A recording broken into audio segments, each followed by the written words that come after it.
আল্লাহ তুমি আমারে মাফ করে দাও, আমি পাপী, আমি অপরাধী, আমারে তুমি মাফ করে দাও, কবরে কান্দায় না।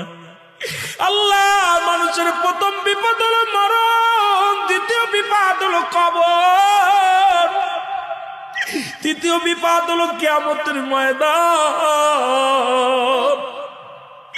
আল্লাহ একটার চাইতে একটা বড় বিপদ, তুমি আমারে মাফ করে দাও, আমারে তুমি ক্ষমা করে দাও। আল্লাহ ও আল্লাহ তুমি আমারে মাফ করে দাও।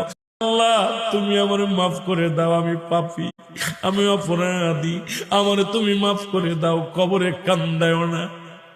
আল্লাহ মানুষের প্রথম বিপদ হলো মরণ, দ্বিতীয় বিপদ হলো কবর, তৃতীয় বিপদ হলো কিয়ামতের ময়দান। আল্লাহ একটা